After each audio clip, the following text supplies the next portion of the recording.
Hello friend, मैं कुमार सुजीत स्वागत करता हूं आपका अपने YouTube channel dream to desk में। आगामी बीपीएससी एईडीओ एग्जाम को ध्यान में रखते हुए हम आपके लिए टेस्ट सीरीज की एक श्रृंखला लाए हैं। ये टेस्ट सीरीज बाजार में उपलब्ध कुछ महत्वपूर्ण प्रैक्टिस सेट को कवर करेगा, जो आपको इस एग्जाम को क्रैक करने में मददगार साबित होगा। इसी क्रम में आज हम खान ग्लोबल स्टडीज का प्रैक्टिस पेपर 4 देखेंगे। तो आइए देखते हैं आज का प्रथम प्रश्न। उड़ीसा की बादाम पहाड़ी से कौन सा अयस्क उत्पादित किया जाता है? बादाम पहाड़ी, जो कि जैसा कि विदित है कि यह उड़ीसा में है और यह बादाम पहाड़ी लौह अयस्क के उत्पादन के लिए प्रसिद्ध है। यह बादाम पहाड़ी भारत की सबसे बड़ी लौह अयस्क की खान है। इसे हम याद रखेंगे, भारत की सबसे बड़ी लौह अयस्क खान है। तो इसलिए हमारा आंसर हो जाएगा हेमेटाइट। आप जानते हैं कि हेमेटाइट एक लौह अयस्क है, इसीलिए हमारा आंसर हेमेटाइट होगा। अब हम बढ़ते हैं अगले प्रश्न की ओर। हमारा अगला प्रश्न है, भद्रावती लौह एवं इस्पात संयंत्र कहाँ स्थित है? तो भद्रावती लौह एवं इस्पात संयंत्र कर्नाटक में स्थित है। आपको मालूम होगा कि भद्रावती कर्नाटक के शिमोगा जिले में एक स्थान है। कर्नाटक के शिमोगा जिले के अंतर्गत एक स्थान है भद्रावती। भद्रावती लौह इस्पात संयंत्र का एक दूसरा नाम भी है। इसे Visvesvaraya iron and steel plant कहा जाता है, जिसकी स्थापना 1923 में हो गई थी। नेक्स्ट प्रश्न को हम देखते हैं, स्वर्ण रेशा या गोल्डन फाइबर। गोल्डन फाइबर या स्वर्ण रेशा किसे कहा जाता है? स्वर्ण रेशा जूट को कहा जाता है। हमारा अगला प्रश्न है, भारत में किस केंद्र शासित प्रदेश में 2011 में न्यूनतम जनसंख्या घनत्व रहा था? ध्यान देना है, केंद्र शासित प्रदेश की बात हो रही है और भारत में केंद्र शासित प्रदेश में न्यूनतम जनघनत्व अंडमान एवं निकोबार द्वीप का रहा है, जो कि मात्र 46 प्रति व्यक्ति प्रति वर्ग किलोमीटर था। बात करें यदि हम राज्यों की, तो राज्यों में न्यूनतम जनघनत्व अरुणाचल प्रदेश का रहा है, जो कि मात्र 17 व्यक्ति प्रति वर्ग किलोमीटर है। इसे भी आप याद रखेंगे। अब हम देखते हैं हमारे अगले प्रश्न को। भारत में घड़ियाल प्रजनन केंद्र कहाँ स्थापित किया गया है? भारत में घड़ियाल प्रजनन केंद्र मध्य प्रदेश के मुरैना में स्थापित किया गया, इसीलिए हमारा करेक्ट ऑप्शन होगा option B. Next, Himalayan yew. Himalayan yew नामक औषधीय पौधा भारत के निम्नलिखित में से किन प्रांतों में पाया जाता है? हिमालयन यू एक औषधीय पौधा है। यह भारत के हिमालयी राज्यों जैसे हिमाचल प्रदेश, अरुणाचल प्रदेश, उत्तराखंड, जम्मू एंड कश्मीर, इन राज्यों में पाए जाते हैं। यह एक कैंसर रोधी पौधा है। इसमें एक महत्वपूर्ण केमिकल टैक्सोल पाया जाता है, इसलिए यह कैंसर रोधी पौधा है। हमारा करेक्ट ऑप्शन हो जाएगा हिमाचल प्रदेश एवं अरुणाचल प्रदेश, ऑप्शन ए। अब हम अगले प्रश्न को देखते हैं, मानसून का निवर्तन इंगित होता है। निवर्तन अर्थात मानसून का पीछे लौटना, यह इंगित होता है साफ आकाश से। जब मानसून का निवर्तन होता है सितंबर अक्टूबर महीने में, आकाश साफ हो जाता है, इसीलिए हमारा करेक्ट ऑप्शन होगा ऑप्शन ए। अब हम देखते हैं क्वेश्चन नंबर 8। अरावली के पश्चिम में राजस्थान के भाग पूर्वी भागों की अपेक्षा कम वर्षा प्राप्त करते हैं। यह सही है। कारण भी, अरावली की दिशा दक्षिण पश्चिम मानसून की अरब सागरीय शाखा के समानांतर है। यह भी करेक्ट है, इसीलिए हमारा आंसर हो जाएगा दोनों, अ और ब सत्य है और ब आ का कारण है। यह क्वेश्चन प्रैक्टिस सेट 2 में भी देखा गया था, जहां हमने इसे डिटेल में एक्सप्लेन किया है। यदि आपने प्रीवियस वीडियो को नहीं देखा है तो आप उसे जरूर देख लें। अब हम अगले प्रश्न को देखते हैं, सूची 1 और सूची 2 में मिलान करें। सूची 2 के नीचे दिए गए कोड का उपयोग करके सही उत्तर का चयन करें। सूची 1 में झील को दिया गया है और सूची 2 में झील के प्रकार हैं। हम देखते हैं कि भीमताल टेक्टोनिक एक्टिविटी से बना हुआ झील है। अष्टमुडी जो कि केरल में है, यह अनूप या पश्च जल वाला झील है, या हम कह सकते हैं बैक वाटर है, लगून झील है। ये गोहाना जो है यह भूस्खलन से बना हुआ झील है, जबकि लोनार ज्वालामुखी पहाड़ का मुख है। इसलिए हमारा करेक्ट ऑप्शन हो जाएगा ऑप्शन ए। अब हम अगले प्रश्न को देखते हैं। चुंबी घाटी स्थित है। चुंबी घाटी कहाँ स्थित है? देखिए, चुंबी घाटी को यदि हम देखें, नेपाल हिमालय है और नेपाल के बगल में ये सिक्किम और इसी के बगल में भूटान। इस वाले एरिया में ये जो घाटी है यह चुंबी घाटी है। चुंबी घाटी कहाँ स्थित है? चुंबी घाटी सिक्किम और ये भूटान, सिक्किम व भूटान के मध्य स्थित है। हालांकि ऑप्शन में सिक्किम व तिब्बत दिया है, तिब्बत, ये जो चुंबी घाटी बेसिकली तिब्बत पठार का ही एक हिस्सा है। ऑप्शन के हिसाब से हमारा आंसर हो जाएगा सिक्किम व तिब्बत के मध्य। हालांकि सिक्किम व भूटान के मध्य यह ज़्यादा करेक्ट ऑप्शन होता। अब हम देखते हैं अपने अगले प्रश्न को। काला पानी विवाद किन किन देशों के मध्य है? काला पानी विवाद नेपाल व भारत के मध्य है। काला पानी उत्तराखंड के पिथौरागढ़ जिले में स्थित है। हमारा अगला प्रश्न है, भारत में किसी दल को राष्ट्रीय दल बनने हेतु पूर्व चुनाव में कम से कम कितना प्रतिशत वोट प्राप्त होना चाहिए? अर्थात राष्ट्रीय दल बनने के लिए क्या शर्त होनी चाहिए, ये हमें मालूम होना चाहिए। तो हम देख लेते हैं कि राष्ट्रीय दल बनने के लिए कौन कौन सी शर्तें पूरी करनी होती हैं। राष्ट्रीय दल बनने के लिए पिछले चुनाव में, पिछले लोकसभा चुनाव की यदि हम बात करें तो लोकसभा चुनाव में मिनिमम 2% सीट आनी चाहिए। या देखिए, या वर्ड को हम यूज कर रहे हैं, मिनिमम लोकसभा में मिनिमम 2% सीट आनी चाहिए, वह भी अलग अलग 3 राज्यों से। ठीक है, या कम से कम 4 राज्यों में, कम से कम 4 राज्यों में राज्य पार्टी का दर्जा प्राप्त होना चाहिए। या फिर से हम या वर्ड को यूज कर रहे हैं, लोकसभा हो या विधानसभा हो, लोकसभा या विधानसभा में कम से कम 4 राज्यों में कुल वैध मतों का 6% प्राप्त होने चाहिए। साथ ही साथ ना, यहाँ पे और वर्ड को हम यूज करेंगे, साथ ही साथ लोकसभा चुनाव में कम से कम 4 सांसद जीते हों। कंडीशन है, इसे हम याद रखेंगे। राष्ट्रपति का निर्वाचक मंडल होता है। राष्ट्रपति का निर्वाचक मंडल राज्यसभा, लोकसभा और विधानसभा के निर्वाचित सदस्यों से बने होते हैं। राष्ट्रपति का जो निर्वाचक मंडल होता है वह राज्यसभा, लोकसभा, विधानसभाओं के निर्वाचित सदस्यों से बने होते हैं। ध्यान देना है, इसमें मनोनीत सदस्य निर्वाचक मंडल के भाग नहीं होते हैं। अब हम अगले प्रश्न को देखते हैं। देख लेते हैं 13 का डी। राज्यसभा, लोकसभा और विधानसभा के निर्वाचित सदस्य राष्ट्रपति को चुनते हैं। हमारा अगला प्रश्न है, भारत में किसी विधि तथा शासन के कार्य का परिरक्षण एवं मूल्यांकन हेतु मानक निम्न में मुख्यतः किसमें पाया जाता है? विधि के शासन और कार्य का परिरक्षण और मानक संविधान के प्रस्तावनाओं में पाया जाता है, इसलिए हमारा ऑप्शन होगा ऑप्शन सी।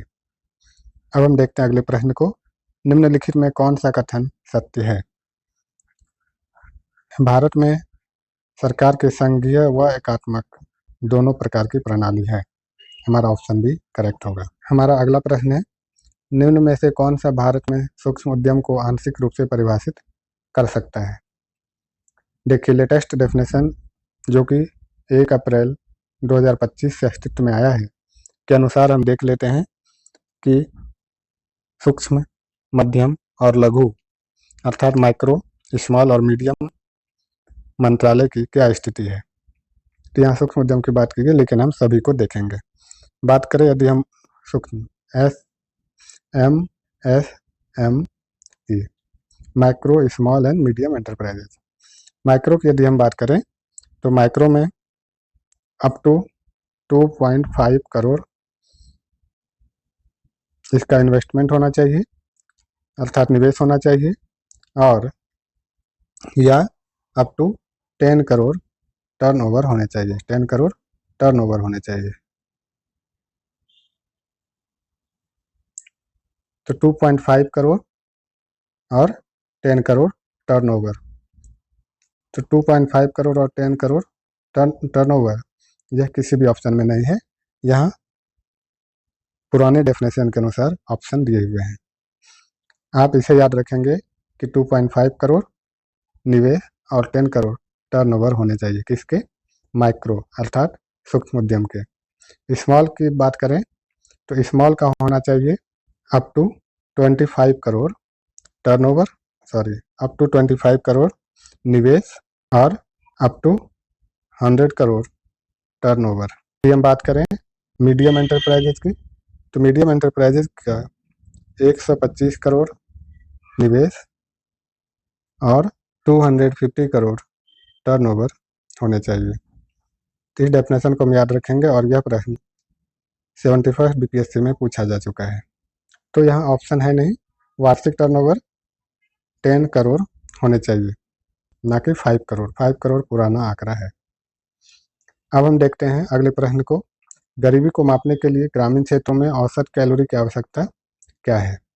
ग्रामीण क्षेत्रों में प्रति व्यक्ति प्रतिदिन 2400 कैलोरी की आवश्यकता होती है, जबकि शहरी क्षेत्रों में 2100 कैलोरी प्रति व्यक्ति प्रतिदिन की आवश्यकता होती है। हम अगले प्रश्न को देखते हैं। अनुशीलन समिति थी। अनुशीलन समिति एक क्रांतिकारी संगठन था। अनुशीलन समिति की स्थापना 1902 ईस्वी में बंगाल में हुआ था। इसकी कई शाखाएं थी, ढाका अनुशीलन समिति और युगांतर इसका एक पत्रिका था। इसकी स्थापना बारिंद्र कुमार घोष, पी मित्रा और भूपेंद्र नाथ दत्त द्वारा की गई थी। इसे आप याद रखेंगे। हम अगले प्रश्न को देखते हैं। इंग्लैंड के लॉर्ड्स के सदन में भारतीय स्वतंत्रता विधेयक कब पारित हुआ था? देखिए, पारित होने की बात हो रही है।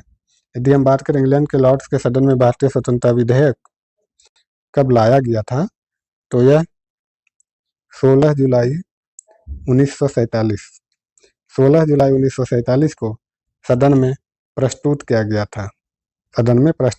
था, जबकि इसे पारित किया गया था 2 दिन बाद, अर्थात 18 जुलाई 1947 को। दोनों डेट को आप याद रखेंगे। फिलहाल ऑप्शन में नहीं है, इसे 18 जुलाई करेक्ट ऑप्शन होगा, इसे आप याद रखेंगे, क्योंकि यहाँ पारित होने की बात हो रही है। यदि पूछता प्रस्तुत कब हुआ था, तो हमारा ऑप्शन सी होता 16 जुलाई 1947। अब हम देखते हैं अगले प्रश्न को। द्वितीय गोलमेज सम्मेलन किस प्रश्न पर असफल रहा? द्वितीय गोलमेज सम्मेलन में अंग्रेजों द्वारा सांप्रदायिक प्रतिनिधित्व को बढ़ावा दिया जा रहा था और इसीलिए इसी मुद्दे पर द्वितीय गोलमेज सम्मेलन असफल रहा। तो हमारा करेक्ट ऑप्शन होगा ऑप्शन ए, सांप्रदायिक प्रतिनिधित्व। अब हम देखते हैं प्रश्न संख्या 21 को। बैकट और स्वदेशी आंदोलन के समर्थन में किस स्थान में गोल्डन लीग नामक संस्था की स्थापना हुई थी? गोल्डन लीग की स्थापना भंग आंदोलन के दौरान हुई थी और यह गोल्डन लीग की स्थापना तत्कालीन बिहार के देवघर में हुई थी। हम अगले प्रश्न को देखते हैं। कौन सा वर्ष और स्थान अखिल भारतीय राष्ट्रीय कांग्रेस कमेटी के बैठक को दर्शाता है जहां संसदीय बोर्ड के गठन का फैसला लिया गया था? संसदीय बोर्ड के गठन का फैसला पटना अधिवेशन में लिया गया था। अखिल भारतीय कांग्रेस कमेटी की बैठक 1934 में पटना में हुई थी, जहां संसदीय बोर्ड के गठन का प्रस्ताव लिया गया था। बोर्ड का गठन इसलिए किया जाना था ताकि कांग्रेस पार्टी चुनाव में भाग ले सके, ताकि कांग्रेस और संसदीय कार्यों को सुचारू रूप से चलाया जा सके। अब हम अगले प्रश्न को देखते हैं। इनमें से किसने 1857 के विद्रोह में सक्रिय रूप से भाग लिया था? किसने सक्रिय रूप से भाग लिया था? नाना साहब कानपुर, बेगम हजरत महल लखनऊ, मौलवी अहमदुल्ला फैजाबाद। तो सभी ऑप्शन करेक्ट हैं। इन सभी लोगों ने 1857 के विद्रोह में सक्रिय रूप से भाग लिया था, इसलिए हमारा ऑप्शन होगा एक से अधिक, अर्थात ऑप्शन डी। हम अगले प्रश्न को देखते हैं। किस घटना को राष्ट्रीय स्वतंत्रता का मुस्लिम युद्ध माना जाता है? राष्ट्रीय स्वतंत्रता का मुस्लिम युद्ध वहाबी आंदोलन को माना जाता है। वहाबी आंदोलन एक इस्लाम पुनरुत्थानवादी आंदोलन था, जिसकी शुरुआत 1820 के दशक में हुई थी। इस आंदोलन का नेतृत्व सैयद अहमद बरेलवी ने किया था।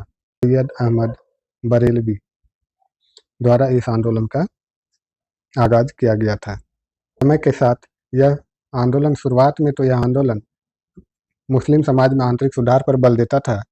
आगे चलकर यह ब्रिटिश शासन के खिलाफ एक सशस्त्र प्रतिरोध बन गया था।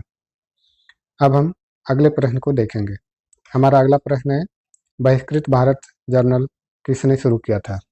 बहिष्कृत भारत जर्नल भीमराव अंबेडकर या बाबा साहब भीमराव अंबेडकर द्वारा शुरू किया गया था। हमारा करेक्ट ऑप्शन होगा ऑप्शन डी। यह 1927 में शुरू की गई थी बहिष्कृत भारत जर्नल। 26 को देखते हैं। प्राचीन स्मारक संरक्षण अधिनियम 1904 किसके समय पारित हुआ था? प्राचीन स्मारक संरक्षण अधिनियम 1904 लॉर्ड कर्जन के समय पारित हुआ था। लॉर्ड कर्जन 1899 से 1905 तक भारत के वायसराय रहे थे। अगले प्रश्न को हम देखते हैं। प्रारंभिक भौगोलिक खोजों का परंपरागत मत क्या है? प्रारंभिक भौगोलिक खोजों का परंपरागत मत क्यों खोजते थे, अर्थात प्रारंभ में भौगोलिक खोजें क्यों की जा रही थी? इनके सभी कारण थे। आर्थिक कारण भी थे, नए क्षेत्र की खोज भी करना था और ईसाई धर्म का प्रचार भी था। इसीलिए उपयुक्त में से एक से अधिक ऑप्शन सही होंगे। क्वेश्चन नंबर 28, विजयनगर के राजा कृष्णदेवराय ने गोलकुंडा का युद्ध किस राजा के साथ लड़ा था? कृष्णदेवराय ने गोलकुंडा का युद्ध कुली कुतुब शाह के साथ लड़ा था।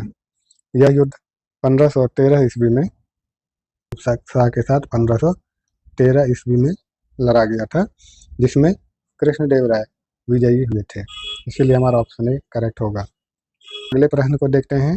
यूरोपीय चित्रकारी का प्रवेश किसके दरबार में हुआ था? यूरोपीय चित्रकारी का प्रवेश अकबर के दरबार में हुआ था। अकबर के समय पुर्तगालियों के माध्यम से, किसके माध्यम से? पुर्तगालियों के माध्यम से मुगल दरबार में यूरोपीय चित्रकारी का प्रवेश हुआ था। प्रश्न है, कुतुब मीनार के प्रवेश द्वार को जाना जाता है। कुतुब मीनार के प्रवेश द्वार को अलाई दरवाजा कहते हैं। दरवाजा कुतुब मीनार का प्रवेश द्वार है, इसीलिए हमारा ऑप्शन सी करेक्ट होगा। को मालूम है कि अलाई दरवाजा किसने बनवाया था? तो अलाई दरवाजा अलाउद्दीन, इसे याद रखना भी आसान है। अलाई है तो अलाउद्दीन खिलजी द्वारा बनवाया गया था। प्रश्न को देखते हैं। इल्तुतमिश को कहाँ का गवर्नर बनाया गया था? इल्तुतमिश को सर्वप्रथम बदायूं का गवर्नर बनाया गया था। ऑप्शन बी करेक्ट होगा। कश्मीर का अकबर नाम से प्रसिद्ध सुल्तान था। सुल्तान जैनुल आबिदीन कश्मीर का अकबर नाम से प्रसिद्ध था। अगले प्रश्न को देखते हैं। झांसी के देवघर का मंदिर और इलाहाबाद के पास गरबा मंदिर में बनी मूर्तियां किस कला के महत्वपूर्ण अवशेष हैं? मंदिर झांसी और इलाहाबाद के पास गरबा मंदिर, यह गुप्त कला के मंदिर हैं और यहाँ जो मूर्तियां हैं वे भी गुप्तकालीन हैं। हम अगले प्रश्न को देखते हैं। मौर्य काल में किसने नागार्जुनी पहाड़ी पर कुछ गुहा विहार का निर्माण करवाया था? नागार्जुनी पहाड़ी पर गुहा विहार का निर्माण तत्कालीन शासक दशरथ मौर्य द्वारा करवाया गया था। आजीविकों को दान में दिया गया था। के तहत 3 गुफाएं हैं जो कि दशरथ द्वारा बनवाई गई थी। वे हैं गोपिका गुफा, बट्ठिका गुफा। ये तीनों गुफाएं दशरथ द्वारा बनवाई गई थी। अब हम अगले प्रश्न को देखेंगे। प्रश्न संख्या 35, संहिता का लेखक कौन है जिनमें ज्योतिष, ग्रहों के चलन और रत्नों, मणियों और रिवाजों के घरेलू संबंधों का वर्णन किया गया है? वृहत संहिता एक ज्योतिष ग्रंथ है। वृहत संहिता के लेखक हैं वराह मिहिर। वराह मिहिर ने वृहत संहिता की रचना की और इसे का विश्वकोश भी कहते हैं। ज्योतिष का विश्वकोश कहते हैं। हमारा अगला प्रश्न है। किस यूनानी लेखक ने कहा कि एरियाना प्रदेश चंद्रगुप्त मौर्य को विवाह में दिया गया था? स्ट्रैबो और एपियानस। स्ट्रैबो और एपियानस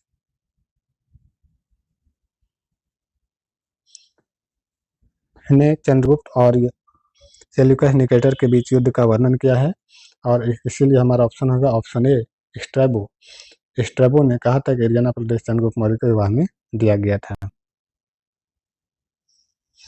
मुख्यतः 4 प्रदेश जो कि समझ लीजिए दहेज में दिया गया था, यह था एरियाना, अराकोसिया, पेर्पोमिडाई और जैड्रोसिया। हम अगले प्रश्न को देखते हैं। पुराने लिच्छवी राज्य की राजधानी थी। पुराने लिच्छवी राज्य की राजधानी थी वैशाली। नेक्स्ट, भगवान महावीर का प्रथम शिष्य था। भगवान महावीर का प्रथम शिष्य उनका दामाद जमाली था। बाद में जमाली और भगवान महावीर के बीच विवाद होने पर जमाली ने नए धर्म की स्थापना कर ली थी। निम्नलिखित में कौन सा कथन बुद्ध की ईश्वर की अवधारणा के विषय में सत्य है? बुद्ध या भगवान बुद्ध ईश्वर को नहीं मानते थे, अर्थात हमारे लिए ऑप्शन बी करेक्ट होगा, ईश्वर का अस्तित्व नहीं है। सत्यमेव जयते किस उपनिषद से लिया गया? सत्यमेव जयते मुंडकोपनिषद से लिया गया है, इसलिए ऑप्शन बी करेक्ट है। नेक्स्ट, इंडस घाटी सभ्यता की निम्नलिखित साइटों में से कौन सी पाकिस्तान के लरकाना जिले में सिंधु नदी के तट पर स्थित है? मोहनजोदारो पाकिस्तान के लरकाना जिले में है और यह सिंधु नदी के तट पर है, ऑप्शन डी करेक्ट है। किस हड़प्पन स्थल से जुते हुए खेत के प्रमाण मिले हैं? कालीबंगा। कालीबंगा जो कि राजस्थान में है, यहाँ से जुते हुए खेत के प्रमाण मिले हैं। अगले प्रश्न को हम देखते हैं। 1420 ईस्वी में विजयनगर साम्राज्य का भ्रमण करने वाला पर्यटक निकोलो कोंटी था। निकोलो कोंटी इटली का निवासी था। यह विजयनगर साम्राज्य के भ्रमण पर आया था और किनके समय आया था? देवराय प्रथम के समय आया था, इसे भी हम याद रखेंगे। तो निकोलो कोंटी किसके समय आया था? देवराय प्रथम के समय आया था। अगले प्रश्न को हम देखते हैं। निम्न में कौन सा या कौन से खनिज बिहार में मिलते हैं? बिहार में वर्तमान भागलपुर में कुछ मात्रा में कोयले पाए जाते हैं। इसके अलावा 6 फुट मात्रा में लोहे भी कहीं कहीं पाए जा रहे हैं। तो हमारा करेक्ट ऑप्शन होगा ऑप्शन बी 1 और 2। बिहार में बांगर मिट्टी मिलती है।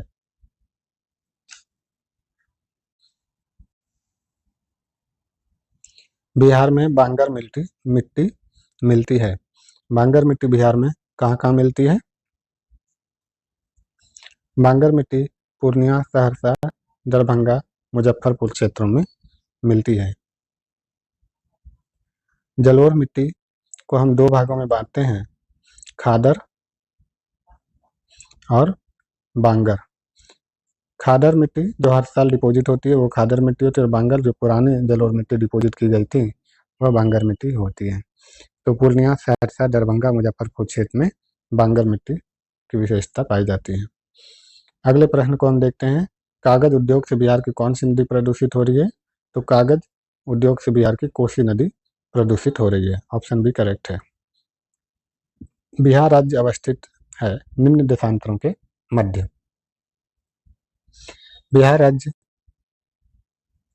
का यदि हम देशांतर की बात करें तो बिहार राज्य पूर्वी देशांतर 83 डिग्री 19 मिनट से 88 डिग्री और 17 मिनट देशांतरों के बीच है।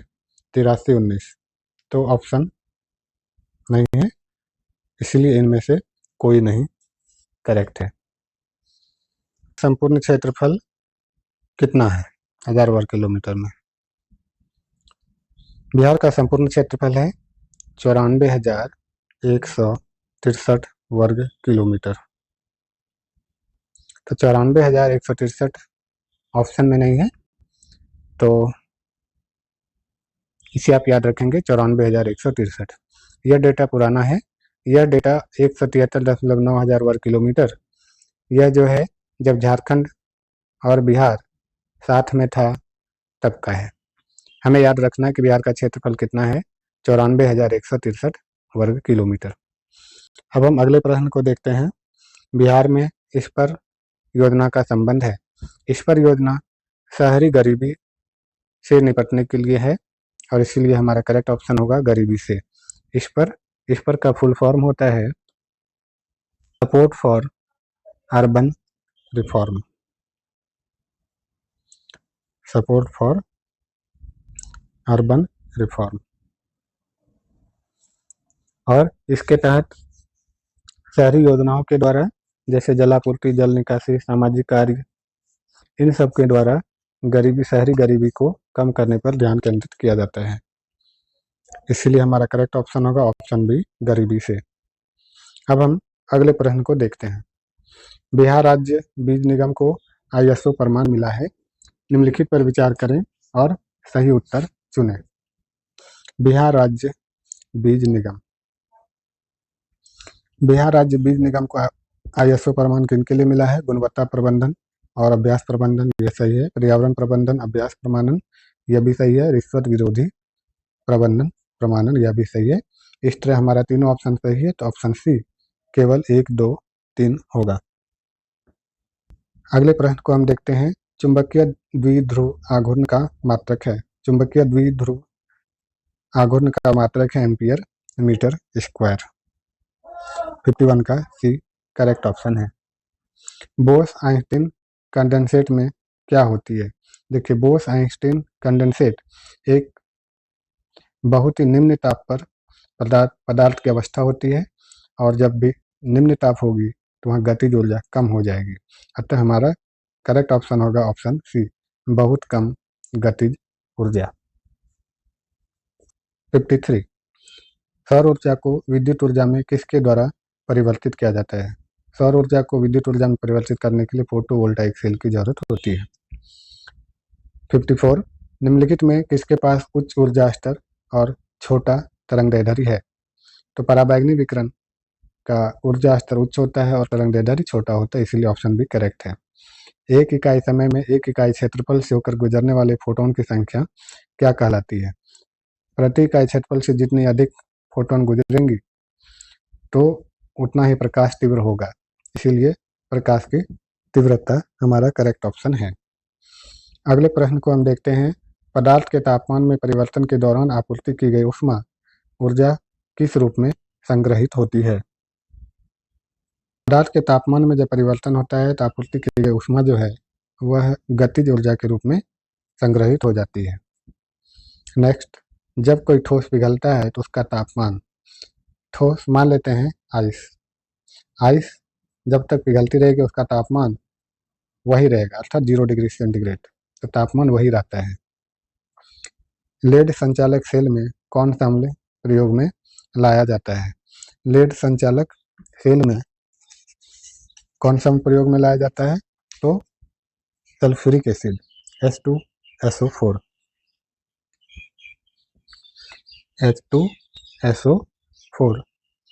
एसिड यूज किया जाता है, इसीलिए हमारा करेक्ट ऑप्शन होगा ऑप्शन डी। जंग-रोधी इस्पात का निर्माण निम्न धातु में लोहा मिलाकर किया जाता है। जंग-रोधी इस्पात बनाने के लिए आयरन, क्रोमियम और निकेल की जरूरत पड़ती है, तो हमारा ऑप्शन होगा option C, nickel. German silver एक मिश्र धातु है। जर्मन सिल्वर, नाम भले ही सिल्वर है बट इसमें सिल्वर है नहीं, तो कॉपर, जिंक और निकेल जर्मन सिल्वर की एक मिश्र धातु है। अब हम देखते हैं अगले प्रश्न को। नीचे दिए गए मानक ऑक्सीकरण विभव पर विचार कीजिए। जिंक Zn+2e Ag और E, तो निम्न में कौन सी अभिक्रिया वास्तव में होगी? इसका करेक्ट ऑप्शन होगा ऑप्शन डी, Zn+2Ag, तो Zn+2Ag। कास्टिक सोडा है। कास्टिक सोडा जिसे हम सोडियम हाइड्रोक्साइड NaOH कहते हैं, सोडियम हाइड्रोक्साइड।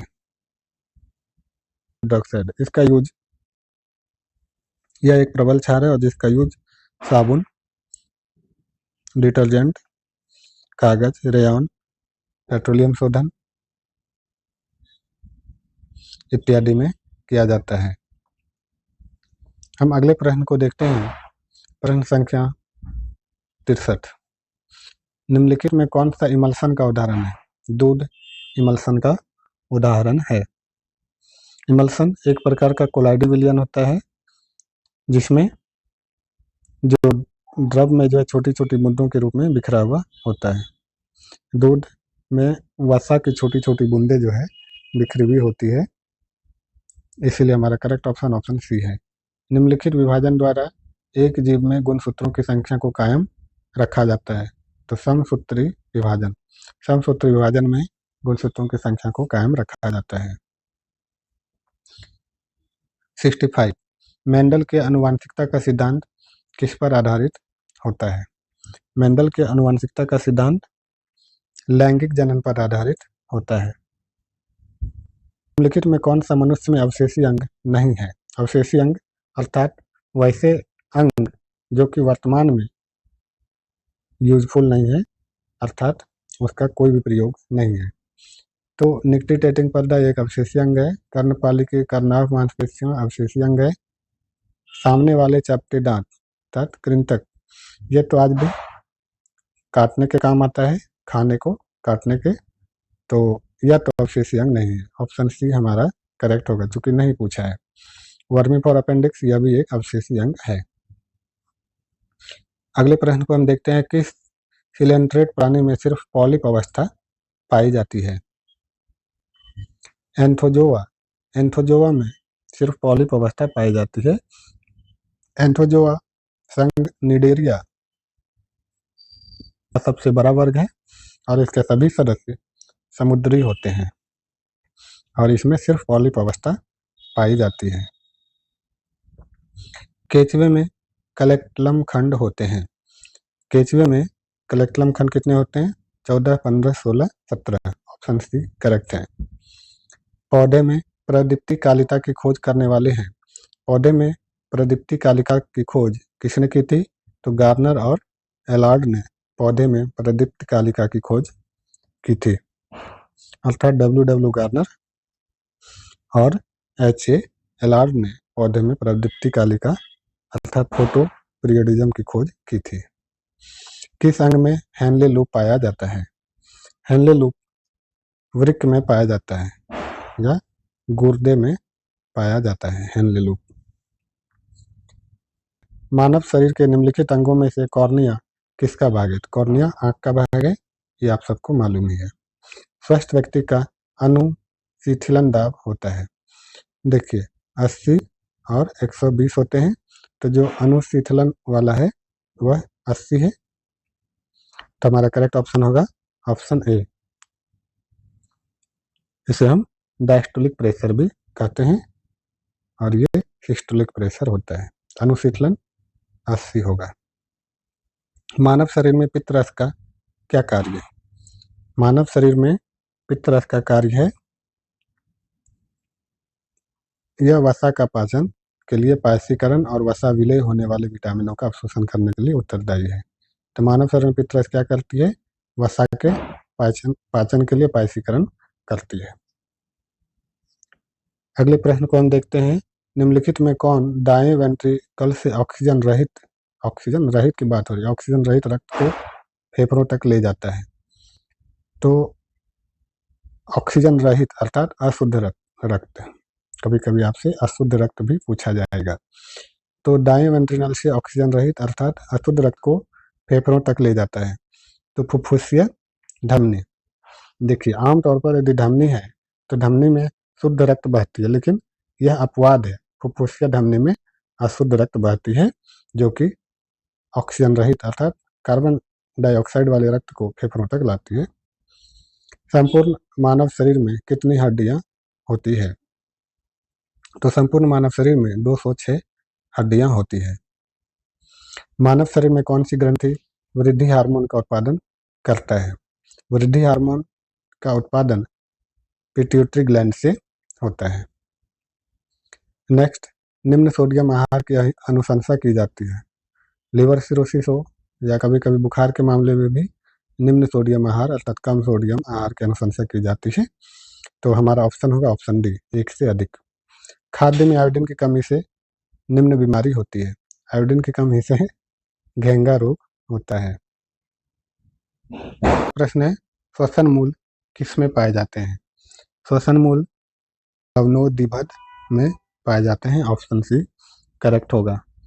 लवणोद्भिद ऐसे पौधे होते हैं जो कि दलदली और खारे या लवणीय क्षेत्रों में उगते हैं। या ऑक्सीजन की भारी कमी होती है और इसीलिए ऑक्सीजन प्राप्त करने के लिए इसकी जड़ जो है वो जमीन से ऊपर की ओर निकल जाती है और ये गुरुत्वाकर्षण के विपरीत जड़ें बढ़ती है और इसीलिए हमारा ऑप्शन होगा ऑप्शन सी।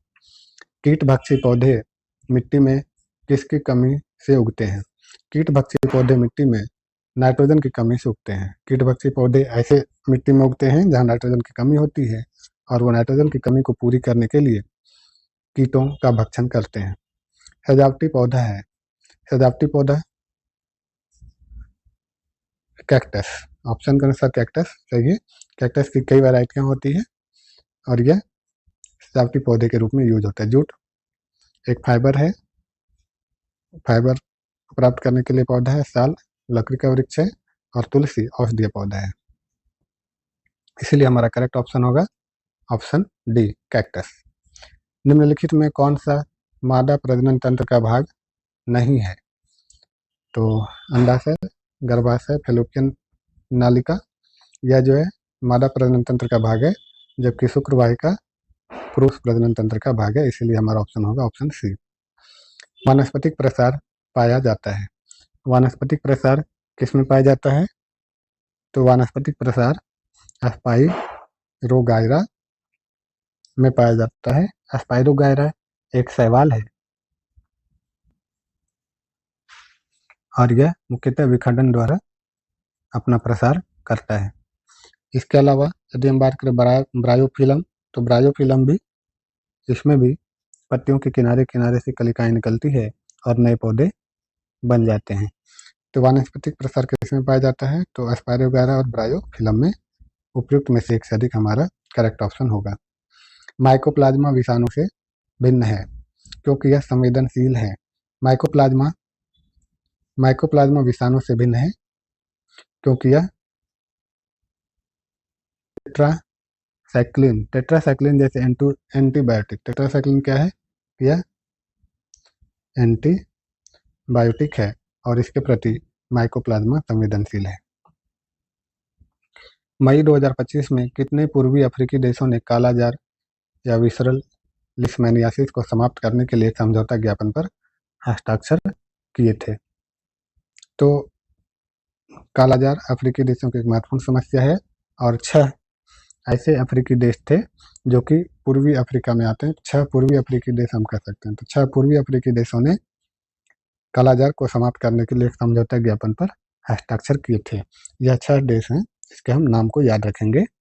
चाड, जिबूती, इथियोपिया, सोमालिया, दक्षिणी सूडान और सूडान। ये 6 ऐसे देश हैं जिन्होंने कालाजार को समाप्त करने के लिए एक समझौता ज्ञापन पर हस्ताक्षर किया था। हमारा ऑप्शन होगा ऑप्शन सी, 6। संयुक्त राज्य अमेरिका में मेमोरियल डे किस दिन मनाया जाता है? संयुक्त राज्य अमेरिका में मेमोरियल डे मई के अंतिम सोमवार को मनाया जाता है और 2025 में यह 26 मई को 2025 में यह 26 मई को मनाया गया था। रेल मंत्रालय ने पूर्वोत्तर भारत के किन 2 शहरों के बीच नई रेल सेवा शुरू करने को मंजूरी दी है? नई रेल सेवा शुरू करने के लिए अगरतला और गुवाहाटी के बीच मंजूरी मिल गई है। हमारा अगला प्रश्न है, केंद्रीय मंत्री जितेंद्र सिंह ने राष्ट्रीय ध्रुवीय महासागर अनुसंधान केंद्र में किन 2 विश्व स्तरीय परिसरों का उद्घाटन किया? तो राष्ट्रीय ध्रुवीय महासागर अनुसंधान केंद्र कहाँ है? यह भी एक फैक्ट है, इसे हम याद रखेंगे। और यह है गोवा में। यहाँ पर केंद्रीय मंत्री जितेंद्र सिंह ने सागर भवन और पोलर भवन नामक 2 भवनों का उद्घाटन किया। अगले प्रश्न को हम देखते हैं। जूलॉजिकल सर्वे ऑफ इंडिया की एनिमल डिस्कवरीज रिपोर्ट के अनुसार 2024 में किस राज्य ने 101 नई प्रजाति की खोज के साथ देश का नेतृत्व किया? यह राज्य है केरल। केरल ने सबसे ज्यादा 101 नई प्रजातियों की खोज की। नेक्स्ट, केंद्रीय कपड़ा मंत्री श्री गिरिराज सिंह ने 16वें इंडिया ट्रेड फेयर 2025 का उद्घाटन कहाँ किया? तो कपड़ा मंत्री गिरिराज सिंह ने 16वें इंडिया ट्रेड फेयर 2025 का उद्घाटन जापान के टोक्यो में किया। भारत में non ferrous metal recycling website और स्टेक होल्डर पोर्टल का मुख्य उद्देश्य क्या है? भारत में non ferrous metal recycling website stakeholder portal का मुख्य उद्देश्य क्या है? नॉन फेरस मेटल रिसाइकलिंग, तो इसका मुख्य उद्देश्य है गैर लौह धातुओं के लिए एक पारदर्शी और एकीकृत रिसाइकलिंग पारिस्थितिकी तंत्र पैदा करना या रिसाइकलिंग पारिस्थितिकी तंत्र तैयार करना। यह गैर लौह धातुओं को रिसाइकलिंग को बढ़ावा देगा। ऑप्शन सी करेक्ट है। क्वेश्चन नंबर 92, भारत और वियतनाम के बीच हस्ताक्षरित समझौता ज्ञापन मुख्य रूप से किस क्षेत्र में सहयोग को गहरा करने पर केंद्रित है? भारत और वियतनाम के बीच मुख्यतः बौद्ध और सांस्कृतिक विरासत के क्षेत्र में सहयोग करने पर केंद्रित है। और सनग्लास कंपनी ओकेले के नए ब्रांड एम्बेसडर कौन है? तो नए ब्रांड एम्बेसडर है शुभमन गिल।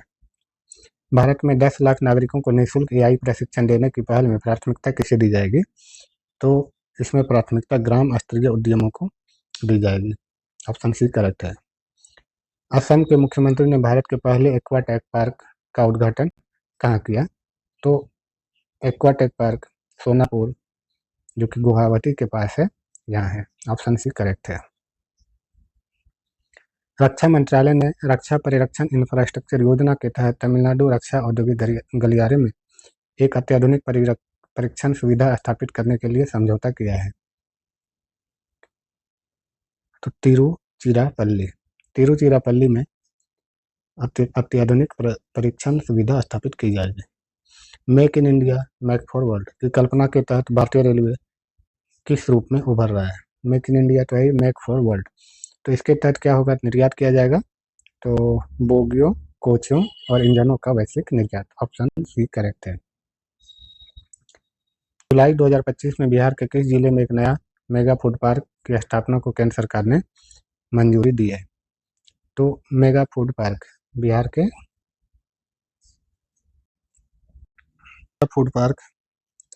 के मुजफ्फरपुर जिले में स्थापित की जानी है। बिहार के किस जिले के खुरमा मिठाई को भौगोलिक संकेतक जीआई टैग प्रदान किया गया है? तो खुरमा मिठाई कहाँ का है? तो खुरमा मिठाई है भोजपुर। और हमारा लास्ट प्रश्न है, पटना विश्वविद्यालय के शताब्दी स्तंभ का अनावरण किसने किया, जो पटना विश्वविद्यालय की 100 वर्षों की गौरवशाली यात्रा का प्रतीक है? तो पटना विश्वविद्यालय परिसर में एक 100 वर्ष को दर्शाने के लिए एक शताब्दी स्तंभ का अनावरण किया गया है बिहार के राज्यपाल के द्वारा, इसीलिए हमारा ऑप्शन सी करेक्ट है। इस तरह आज हमने प्रैक्टिस पेपर 4 को देखा। यदि आपको हमारा यह इनिशिएटिव पसंद आता है तो आप इसे लाइक और सब्सक्राइब अवश्य करें, ताकि समय से आपको यह वीडियो मिल सके।